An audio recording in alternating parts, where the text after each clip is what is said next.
Okay, here we are. Payback 2017. I just finished watching the show. A little more than 10 minutes or so.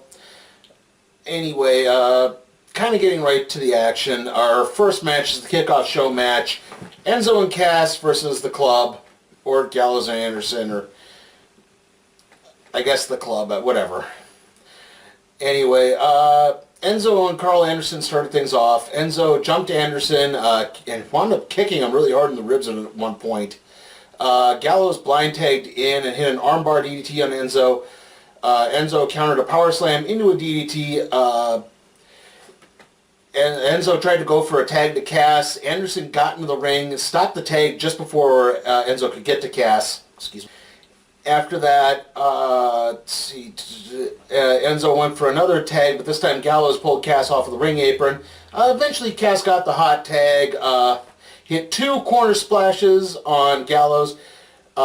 Went for a third, but Anderson blocked the third attempt. Another point, a kind of schmoz broke out. Enzo blind tags in, gets beat on a couple of times by Gallows and Anderson. They go for the Shatter Machine. Cass runs in, breaks it up. This enables Enzo to counter basically counter the Shatter Machine into a small package for the 3 count and the victory. I'm not going to say this was terrible. I mean, it was your typical kickoff show match, babyface win. Not that spectacular otherwise. I mean, a kind of a cool finish with the broken Shatter Machine into the small package, but that was really it. Okay, now before we get to the show proper, a couple of quick things. First off, there was a backstage vignette in which Golden Truth came up and began talking to the Hardys, saying that they're going to challenge the winners of that night's tag match. With that in mind, the Hardys are talking a little bit. You can tell like they're really trying to get into the broken gimmick. I mean, like, Matt starts talking in his normal voice, and that starts to slowly slip into his sort of faux British accent. In fact, when he talked about Golden Truth, he said, "Those two are so," and he started realizing he was going to say, "wonderful," and instead he goes, "entertaining." So, I don't know exactly when or if they will ever truly get into the broken gimmick or not, but obviously keep your eyes open. And anyway, the next thing we're going to be covering is the Miz TV segment with Finn Balor. Basically, Miz comes out of the ring, calls down Balor. Balor does his usual shtick when he goes down to the ring. Miz mocks it as being a 5-minute long entrance and taking up 5 minutes of allotted time for interview. Miz asks Balor if he feels like a failure because he got injured right away. Right as soon as he got called up to the main roster, he wins the Universal Championship and then he immediately has to give it up. Balor says, "No, I was successful. I won the championship. Okay, I had to give it up, but that's not my fault." Balor says he wants the title back. He doesn't fear Brock Lesnar. At this point, Miz kind of starts goading Balor again. Balor starts getting ready for a fight. Miz pulls Maurice in front of him and starts hiding behind her. And Balor goes, "You know what? These all end the same. I'm done. I'm just going to walk away and be the better man." And then Miz starts taunting Balor and saying, "Oh, you're the better man." He kind of pushes Maurice out of the way, and it's enough for Balor to hit Miz with the sling blade and then a drop kick into the corner, and then Balor walks off. You know, I don't know, it wasn't really a go-nowhere segment, but again, I'm surprised they didn't do something with Miz and Ambrose yet. Again, try to burn that off as soon as possible. To be honest, I wouldn't be too bad. I would not be too averse at seeing a Balor-Miz feud. I think that could work. Balor being kind of the quiet, brooding type, and Miz, well, being the exact opposite of that. Okay, now we move on to the show proper. Our first match is the United States Championship match: Kevin Owens versus Chris Jericho. Immediately, as soon as the bell rings, Owens tries to play possum and roll out of the ring a little bit, start walking around. Jericho pursues him. Eventually, Owens tried to get back into the ring. Jericho knocked Owens off of the ring apron and hit a flying elbow.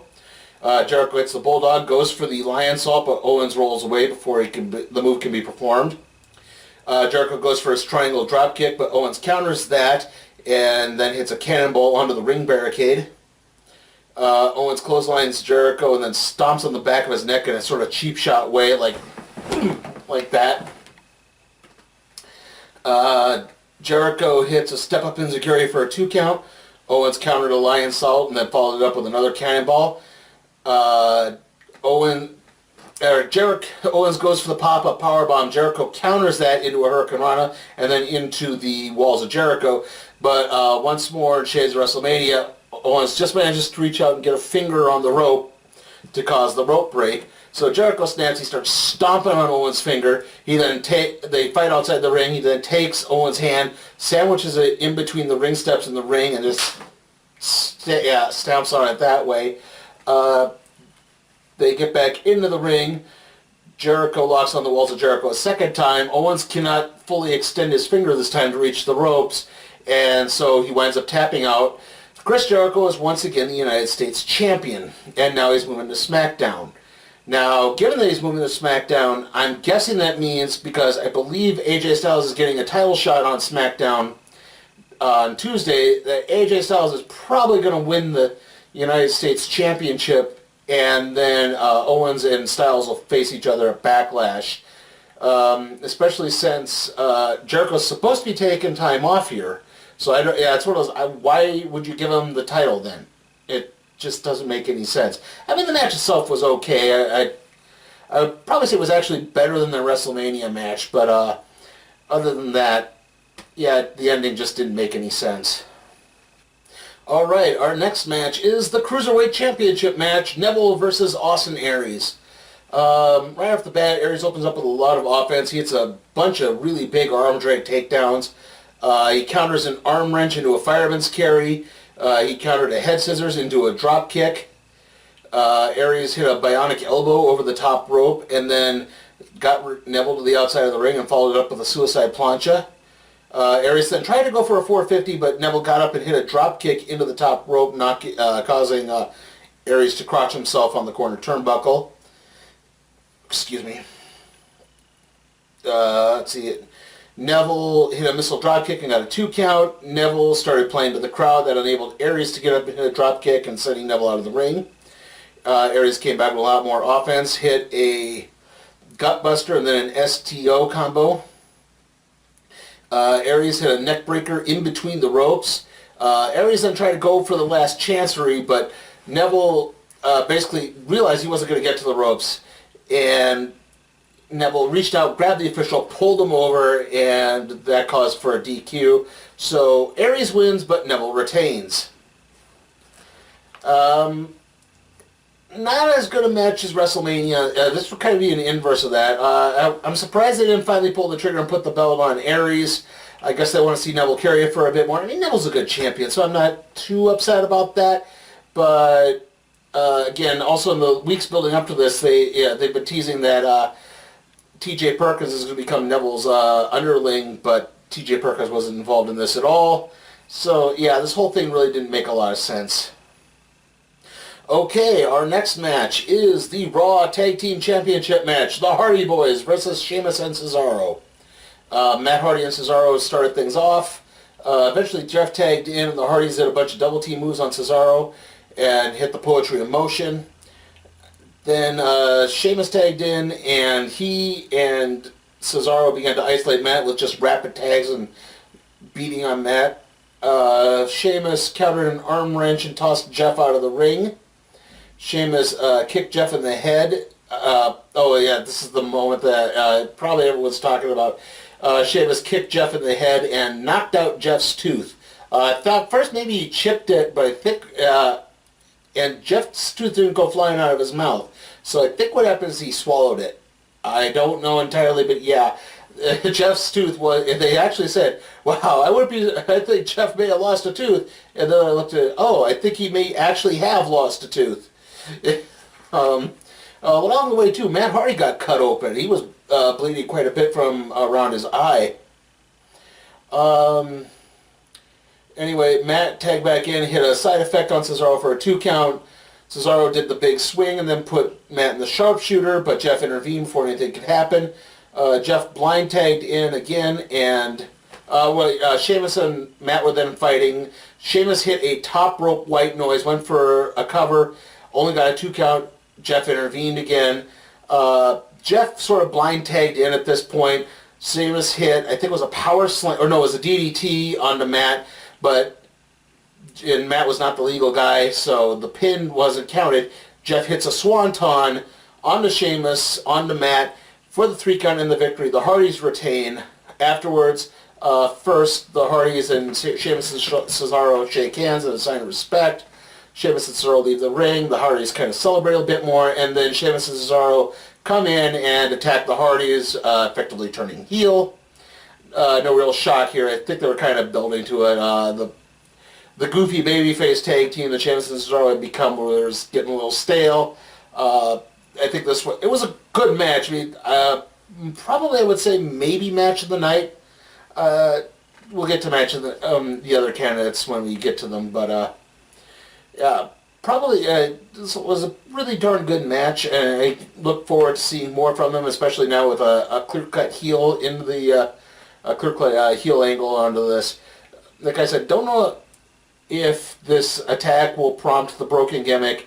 Again, I've got a feel we're probably going to be saying that over the next couple of months.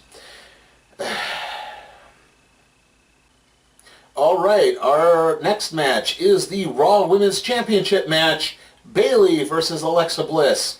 And we had a big Michael Cole flub on this one. Bayley comes out, the crowd's cheering, and Cole goes, 25 fans in attendance here at Bayley's hometown of San Jose. No, it was 25 of Bayley's friends and family in her hometown coming to see her out. And it's like, 25? Like, you know, the house, Graves and Book or what? 25? I think he meant to say 25,000? Not just 25. It's like, really? She only had 25 people come for her? Who all the other people come to see? Alexa Bliss? Another great heel work from Alexa Bliss in this. Right at the beginning of the match, where they're doing the intros, they introduce Alexa Bliss. They start introducing Bayley, and Alexa immediately goes,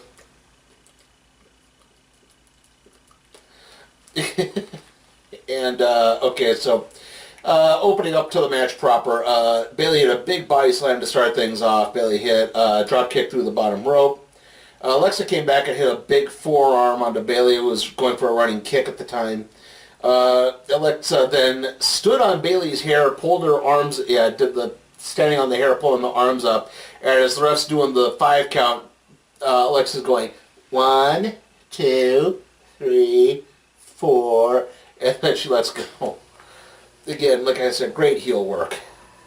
Bayley hit a second rope hangman, started to fight back. Bayley hit a big side suplex, only got a 2 count on it. At this point, Bayley went for a Bayley to belly. Alexa countered it and sent Bayley face first into the turnbuckle. Alexa tried to go for the Twisted Bliss. Bayley went instead tried to do a top rope Bayley to belly, but Alexa countered out of that, hit a sunset powerbomb on it. Only got a 2 count. Bayley then went and hit a big running knee and then hit a top rope elbow and only got a 2 count. Bayley then went kind of for a victory roll-esque cover, but Alexa kicked out of that and sent Bayley headfirst into the ring post. And immediately after that, Alexa hits a DDT on Bayley for the 3 count and the victory. Your new Raw Women's Champion is Alexa Bliss. But now this was probably the match of the night, again, just because of Alexa's heel work. You had the angle of Bayley being in her hometown, you know, not wanting to lose the belt. She fought hard through the whole thing. I mean, it was a relatively clean finish. I mean, yeah, Bayley's head hits the ring post, but technically Alexa was kicking out of a pin, so it wasn't a dirty move. So, yeah, I mean, Bayley loses the match fair and square in her hometown, but Alexa wins and still works as a great heel throughout this thing. Okay, and now after that we have the House of Horrors match coming up. Now, here were the rules of this thing. There were no holds barred. It started outside the arena at the titular House of Horrors. It then would somehow migrate to the arena not knowing exactly where the House of Horrors was located. And then there would be a pinfall, submission, or forfeiture in the ring. Okay, and so that leads us to the House of Horrors match. Randy Orton versus Bray Wyatt. Not for the WWE World Championship, because Bray Wyatt's now on Raw. And I guess they decided, yeah, again, boy, you're really tipping your hand when you do that, by the way, guys.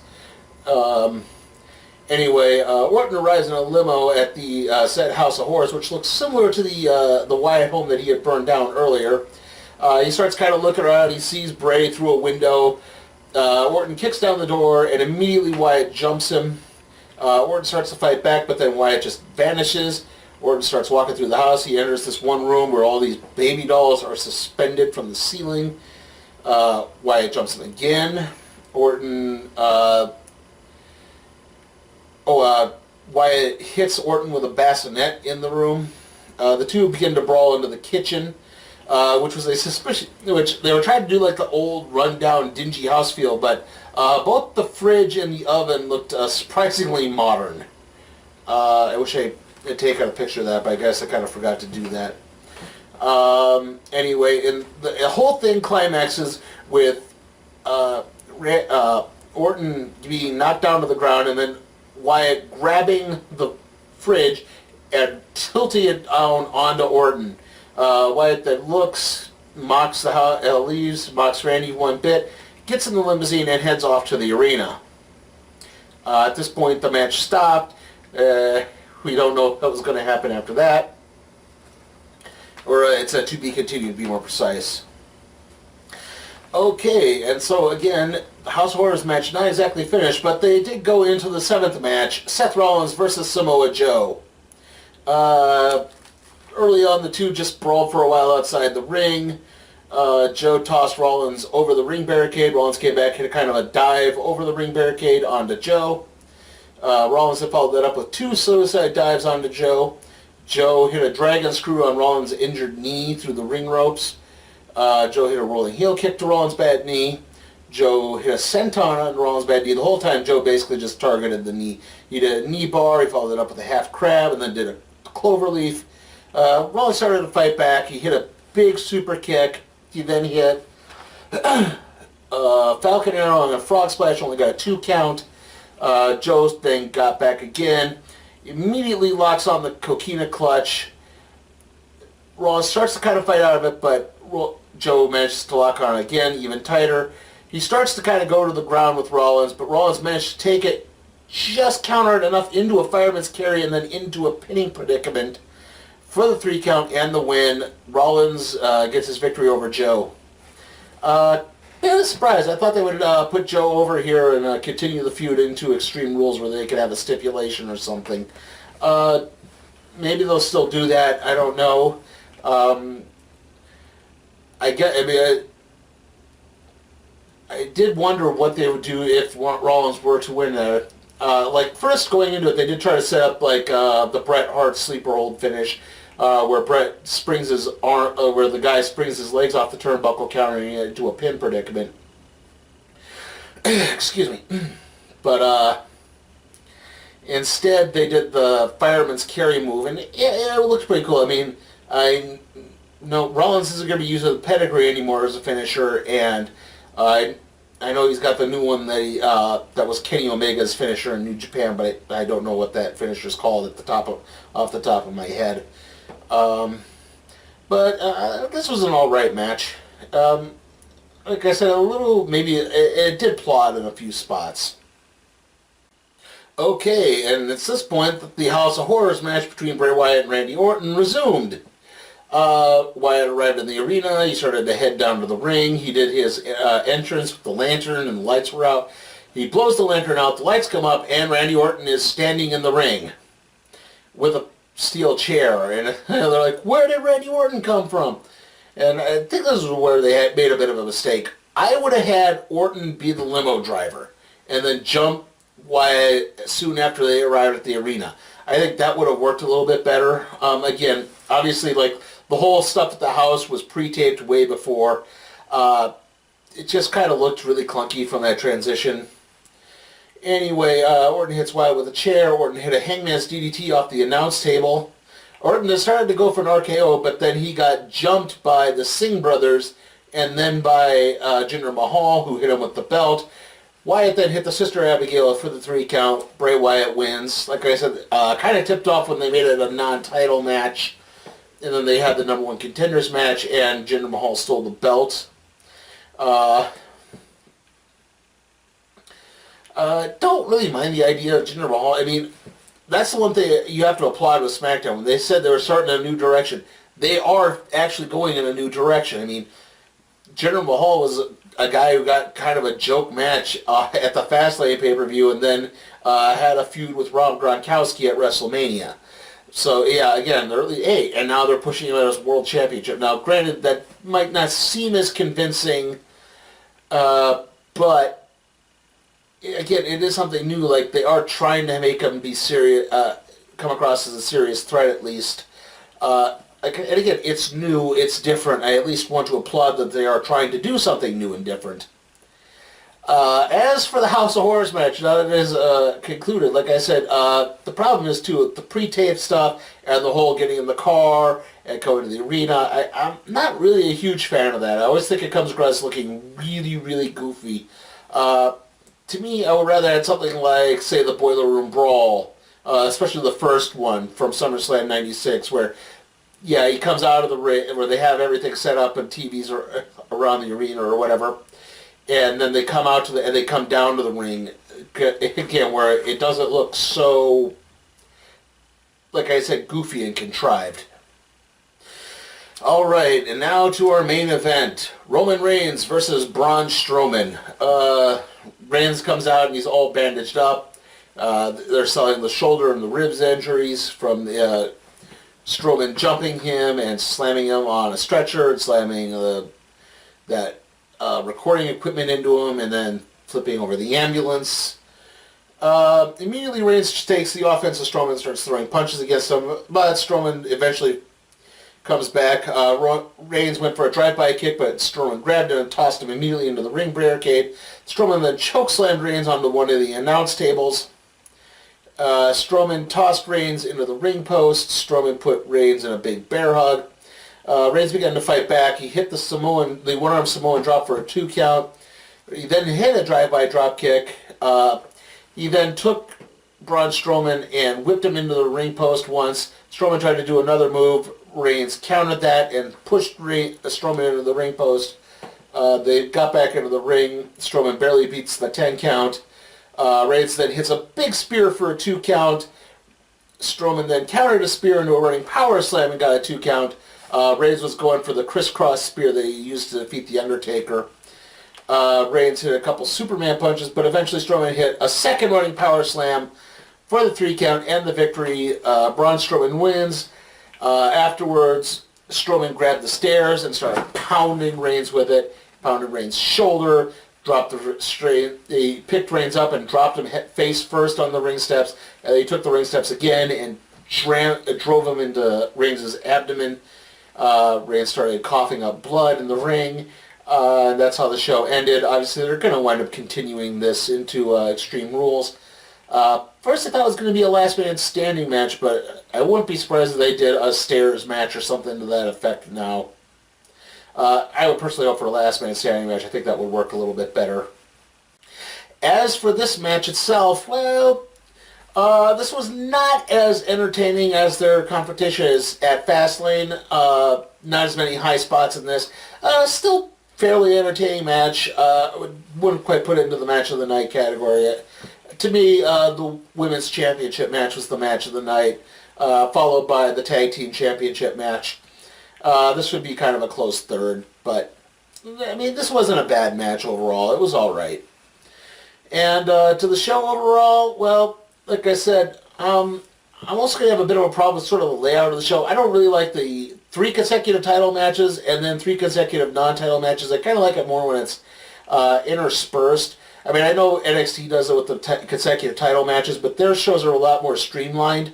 And again, I think you want to have like some break period matches, like I think maybe that could help the House of Horrors, say, if you're going to break that up a little bit by having a title match in between that. Anyway, like I said, most of the matches weren't necessarily bad, but like I had a little problem with the layout. Kickoff show match was probably the lowest match of the night, but that itself was not a terrible match by any stretch of the imagination. Aries Neville had some good points in it. Rollins Joe had some good points in it. Like I said, match of the night I thought was the women's championship match. I'm getting repetitive. Overall, I'm going to give the show, though, probably a C, just because, again, some of the matches really weren't that memorable. Anyway, the next video up will probably be the Guardians of the Galaxy Volume 2 review, and then after that will be the random trade review on the Century. See you all then.